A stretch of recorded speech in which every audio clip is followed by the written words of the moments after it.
성패가 갈리지 않습니까? 부처님 세계는 어떻습니까? 성패가 갈리지 않습니다. 중도의 세계입니다. 중도의 세계. 갈라지기 전의 세계를 얘기하고 있다. 이 말이죠. 불이 중도의 세계다. 이런 얘기죠.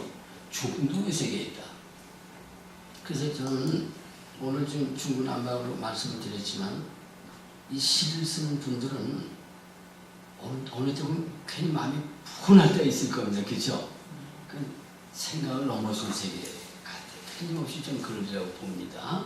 네, 그래서 이렇게 해서 갑자기 그 시도 나오고 이러다 보니까 시의 내용보다도 그때 내 마음이 아주 가벼워지고 이런 거 사실은요 부처님 이쪽으로 보니까 오온에서는 문제가 많습니다. 오온에서는 생각에 문제가 많아요. 근데 오온 넘어서 보니까 이거 문제 없는 거 아니야? 이렇게 됐어요. 자, 우리가 한번 보시오. 인생을 살 때 문제가 몇 개나 있을까요? 문제 풀다 보면 푸는 것보다 안 푸는 문제가 더 많아집니다. 자꾸 많아져요.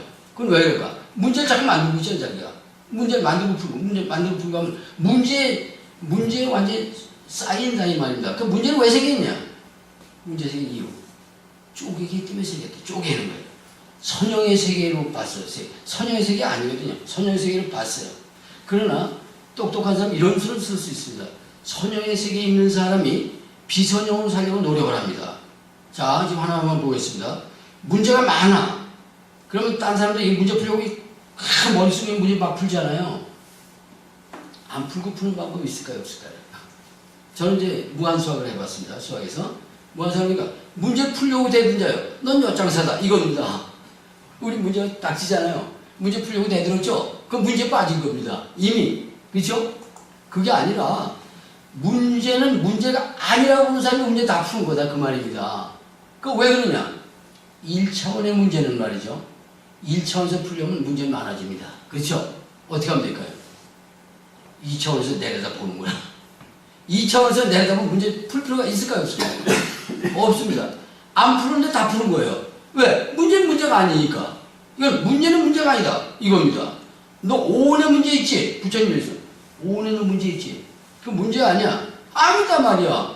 오온 어머니니까 너는 네 본체는 오온에 있는 게 아니라 오온 너머에 있단 말이야. 그 오온의 문제 될까 안 될까요? 안 된단 말이야. 가만 있어. 너 생사 문제인데 안 돼?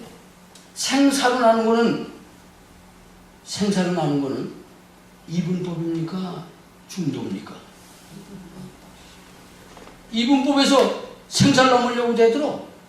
너는 망했다. 이거죠. 그죠?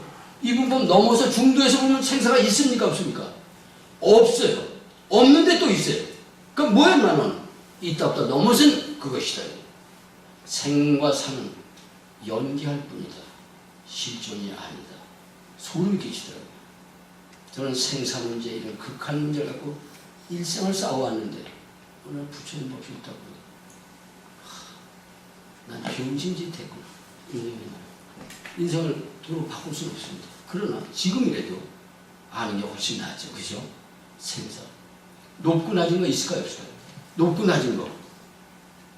높은 거 낮은 거 연기할 뿐이지. 높은 게 어떻게 높은 거예요?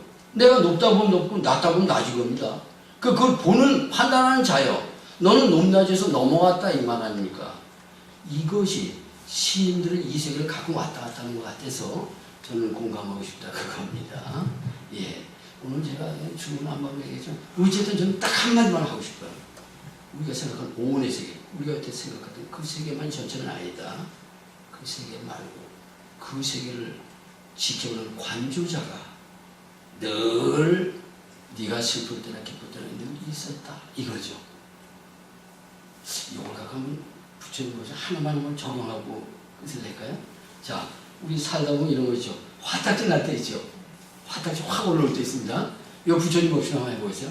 화딱지 확 나. 그럼 어떻게 하면 될까요? 화나는 원인을 갖다 해결하기 위해서 화딱지 나는 걸 해결해야 되겠죠. 다 풀릴까요? 안 풀릴까요? 만약에 이럴 때 내가 돈을 번다고 치자. 옛날에 하나 1억 좀 벌어야 되겠어. 열심히 해서 1억 벌었어요. 그죠? 1억 벌었어요. 이건 지금 현재 분리의 세계를 얘기하는 겁니다. 그죠? 1억 벌었어. 나 배 터졌다. 이제 됐어. 나 이제 돈은 끝났어. 그렇게 될까요? 안 될까요? 절대로 안 되죠. 그죠? 그럼 이제 10억 벌어야지. 이렇게 되는 겁니다. 그 다들 그럴 거예요. 그죠? 10억 벌었어. 벌어서 고생 좀 했지. 벌고 나서 딱 보니까, 아, 행복하다. 한 이틀 정도는 행복할 겁니다. 그럼 다시 뭐예요? 이거 50억 벌어야 되는 거 아니에요? 이 대두게 돼 있어요. 이건 여러분 어느 세계에 있는 건가요? 분리의 세계에 있었다 이 말입니다. 예, 디지털의 세계에 있었다 이런 뜻입니다. 근데 부처님 가만히 보니까 비교의 세계에서는요 행복은 있을 수가 없는 겁니다. 있을 수가 없어요. 그럼 행복은 어떻게 냐 비교를 넘은 세계에 있어야 된다 그 말입니다. 그럼 부처님 어떻게 비교를 넘은 세계 우리가 알 수 있어? 비교의 세계에 떨어지게끔 하는 원인 중에서 제일 큰 뭐래 범죄자가 있다고 할까요? 그게 생각입니다. 생각이 자꾸 굴려서 자꾸 그걸 빼고 있다 이 말입니다. 그걸 넘어서는 방법이 뭐냐? 이걸 부처님이 얘기해놨어요. 난 그래서 그걸 참 좋아합니다. 자, 화딱지 확 올라왔어. 이건 여러 군데 써볼 수 있어요. 확 올라왔어. 이 참아야 될까 뱉어야 될까? 참거나 뱉은 걸 하는 건 선택이죠. 그렇죠? 선택한 자요. 넌 고생 좀 해야겠다. 그런 얘기입니다. 잘 참는 사람 좋은 줄 알죠? 응결병 들어요. 아니 왜 옛날 어머니들 왜 아버지가 막 술잡술 막 이런데 살잖아요. 그 사람 속으로 병 나는 겁니다. 속병 나. 그럼 화는 뱉어야 되겠어? 참아야 되겠어? 이렇게 되잖아요. 그거는 이분법에서 지금 답을 내고 있잖아요. 그 넘어오고 가라. 그런 얘기 아닙니까 지금? 그 넘어오고 가는 방법이 있을 것 같아요? 없을 것 같아요? 그 넘어오고 가는 방법. 보통 사람은 모르죠. 그죠? 있어요, 있어. 난 이거 보고 내가 아주 잠이 안 왔어요. 수학 때려치고 나 이 공부했습니다.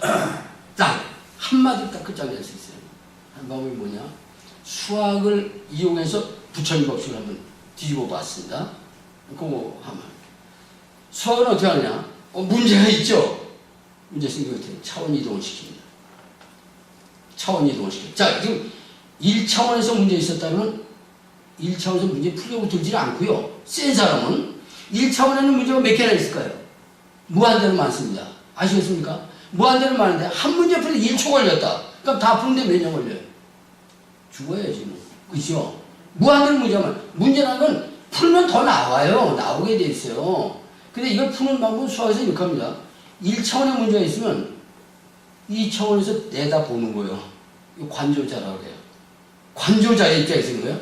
2차원님도 만들 갈 수 있어 없어? 금방 갑니다. 제가 갈 수 있어요. 가는 방법 있습니다. 이건 이제 방법론이지만 이성적인 방법이지만 갑니다. 2차원에서 1차원을 내다봐. 문제가 아니다 이게. 어떤 사람 문제 다 가져. 부처님이 우리 중생 문제 다 풀어줄까요? 안 풀어줄까요? 부처님이 중생 문제 어떻게 다 풀어줘요? 풀려고 생각도 안 합니다. 문제 있어? 문제 아니잖아. 네가 문제를 봤잖아. 그 얘기인가? 그 무슨 소리야 당신? 부처님 똑바로 얘기해 주시오. 어물쩡하게 얘기하지 말고 얘기하는 게 이런 거 있습니다. 자, 뭘 화내는 거라고 해요.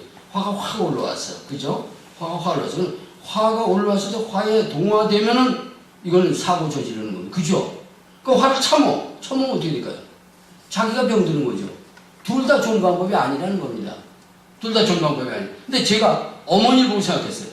둘 다 좋은 방법이 아니지만 화를 참는 사람이 좋을까요? 뱉는 사람이 좋을까요? 둘 중에 하나만 취한다면 뱉는 사람이 나갑니다. 뱉는 사람이 나. 참는 사람은 자기 속병이 바로 걸려버립니다. 자기 죽은 고만이거든요. 그렇게 따진다면은 그러니까 이거를 참는다 뱉는가 이혼론으로 따지지 말고 넘어서는 방법이 있다. 요거를 부처님이 발견했다 그럽니다. 어떻게 하면 될까요? 여기서 답이 나올 것 같은데요. 자, 화가 확 올라와요. 올라올 때 제3의 방법을 쓰는 겁니다. 이걸 위해 제3의 방법이 있어요. 어떻게 하면 될까요?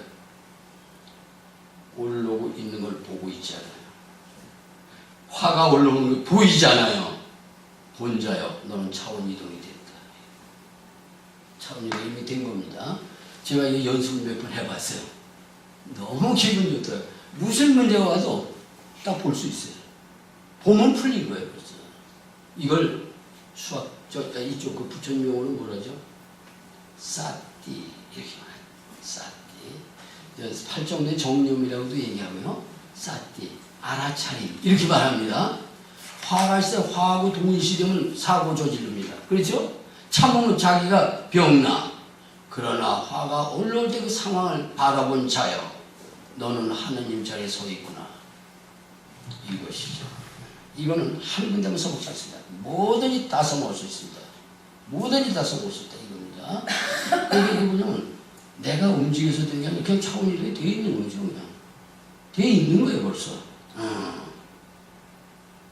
그리고 사띠를 해보니까요. 너무는 사띠라는 방법이 일반 사람 사띠하기 어려우니까요. 좋은 방법이 하나 있습니다.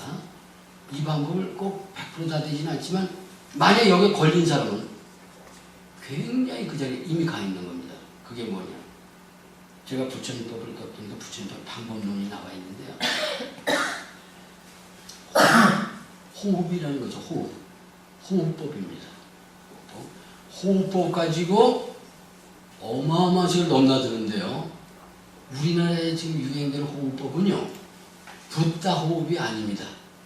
조작된 호흡법을 써요. 단전 호흡이라든지 뭐 이렇게 뭐 쿤바카 이렇게 그거 하지 말고요. 그냥 이렇게 하는 겁니다. 숨이 지금 들어와. 숨이 들어올 때 들어오는 거 압니까 모릅니까? 숨이 들어올 때 나갈 때 나가는 거 아니죠. 끝난 겁니다. 숨이 나를 생명을 유지하고 있지만 숨을 보고 있는 겁니다. 들어올 때 들어오는 거 알고 나갈 때 나가는 거 알아. 이게 호흡법의 정수입니다. 이걸 붓다 호흡이라고 합니다. 붓다. 아무것도 할 필요 없어요. 붓다는 붓다 호흡법으로 깨달았습니다. 뭐냐? 들어올 때 들어오는 거 알아. 아니까 보고 있는 자 아닙니까? 그죠? 숨이 들어오는 거 보고 있잖아. 나갈 때 어디? 나가는 걸 보고 있어. 들어올 때 들어오는 거 알고 나갈 때 나가는 거 아는 그 자요. 너는 누구냐? 생사를 넘어서 생사 연기를 보고 있는 자지 지금. 그렇지 않습니까? 근데 이걸 하면요 건강도 좋아지고 좌안이 여러분 행복이 몇 개 있냐면 한 100가지 정도 됩니다. 그 중에서 내 마음에 드는 하나만 딱 결정해서 자나깨나 이걸 붙일 때 많이 할 필요 없어요. 많이 할 필요 없어요. 하루에 몇 분 정도 하면 좋을까요? 그럼 이거 그럼 호흡법 한다. 하루에 몇 분 해야 좋을까요? 근데 이거 고민했어. 여러 가지 살기도 바쁜데 이걸 할 수 없잖아. 비밀의 문이 있어요. 비밀의 문. 어딜까요? 자, 우리 한번 얼른 생각해 봅시다. 하루를 생각해. 하루 중에 비밀의 문이 있습니다. 비밀의 문 딱 2번이 왔다 갔다 합니다. 2번. 한 번은 뭐냐? 내가 잠이 딱 깼어. 그죠? 잠-깸. 이거 있죠? 잠에서 깨물어 오는 게, 아침에 깨는 거죠. 그죠? 이 순간을 장악하라. 이 순간은 얼마나 될까요? 5분이면 됩니다. 5분이면 돼요. 잠에다가 딱 깨어나는 순간 있죠. 그 순간을 잘 보십시오. 사람마다 다르지만 비몽사몽이라는 데가 있습니다. 비몽사몽. 비몽사몽은 뭐죠? 깼다는 거예요? 잔다는 거예요? 그게 섞여 있습니다. 그렇죠? 요 순간을 장악한 자요. 너는 하루를 장악한 것이다. 이렇게 되는 겁니다. 또 요걸 잘 놓쳐요. 아침에 일찍 안 되니까. 그럼 또 한 번에 기회가 또 옵니다. 언제일까요? 잠자기 직전에. 잠자기 전에 깬 데서 잠으로 들어가잖아요.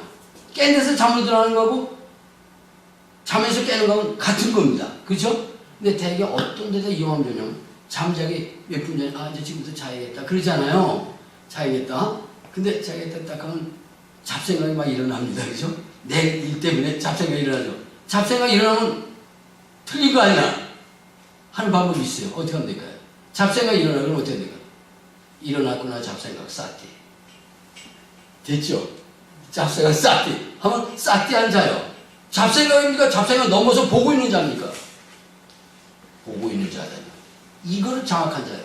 너는 우주를 장악했다. 이 얘기입니다. 이거 좀 연습하다가 이거 되게 일주일 아니면 한 달 이렇게 몇 번 연습하다가 딱 꽂히면요 놀라운 일이 벌어집니다. 제가 경험합니다. 그래 내가 잘 살기 위해서는 한번 해봐야겠다. 이게 아니라 한 서너 달 하고 하지 말아요. 그냥 하지 마라. 하지 마는데 놀라운 일이 벌어집니다. 어디서 놀라운 일이 벌어지냐? 지금 싸띠 했잖아요. 싸띠 그죠? 싸띠를 3개월 했다. 3개월 한 3년 해보든지 한 3개월 정도 해보면 어떤 일이 벌어지냐면요. 이게 비밀인데 부처님은 여기를 얘기한 것 같아요. 난 집에서 안 하겠어. 자꾸 뭐 조작하고 하려니까 귀찮아. 수행하는 거 귀찮잖아요. 그죠? 딱 때려쳐. 하지 마라. 어느 날 하려고 안 했는데 하고 있는 내가 보이잖아. 이때를 놓치지 마라. 사람이 불꽃 튄 때가 있습니다. 이건 뭐냐면요. 부처생이 잠깐 들어간 겁니다. 부처생은 유의법이 아닙니다. 그렇죠? 무의법이단 말이야. 내가 하려고 한 게 아니야. 그냥 안 했어. 안 했는데 몇 번 해봤잖아요. 몇 번 이렇게 갑자기 하고 있는 거예요. 다른 사람 어떤 분이 꿈속에서 하고 있는 놈이 있어요. 꿈꾸면서 그거 보고 있죠. 자기 하려고 그러지 않아요. 하고 있는 게 보였죠. 그때 뭐가 올라온 거예요? 기쁨이 넘치기 시작합니다. 기쁨이 넘쳐. 우리는 여태까지 내 의지를 가지고 이 세상을 뚫고 넘어가려고 했는데 그냥 기쁨이 폭발하는 겁니다. 그냥. 왜? 아니 내가 하려고 그러지 않았잖아. 내가 하고 있잖아 이거. 하고 있는 걸 보는 놈은 누굽니까? 그게 부처입니다. 이런 식으로 해서 이전 시인들은 참 요거 좋습니다. 그 세계에 상당히 접근되어 있는 분 아니까 이러잖아요. 아 박사님 제가 존경하는 것이 박사님 시 낭송 이런 거 하는 거 보면 저 목소리를 듣고 제가 가만히 있어 봤어요. 왔다 갔다 해 그 세계를 저거. 근데 저 박사님 정신 좀 차려야 되겠어. 그런데 왜냐? 박사님이 고민을 많이 했을 거예요. 그죠? 근데 이 세상 잘 저기 하면서 이 마음이 좀 대단한데 훌륭합니다. 어쨌든 우리는 우리가 가는 방향은 이 방향으로 가야 될 것 같아요. 응? 다른 사람한테 비교해서 뭐 비교우기 뭐 따질 것 없이 그 세계로 가려고 하는 사람은 아마도 다른 사람하고 뭐 학자나 이 현자를 넘어서 인류를 이긴 스승들이 말한 그 길을 우리가 가는 거창한 거 아니죠, 그죠? 싸띠하면 되니까. 싸띠하면 됩니다. 네, 그럼 몇 번만 해보면요. 자신감이 생겨요. 개뿔도 안 가져도 자신감이 생깁니다. 아, 이거였구나. 인생의 비밀이 여기 있었구나. 이 비밀의 문을 하나 가지고 가시면 좋겠다. 네, 시는 나중에 한번 읽어보시고. 감사합니다.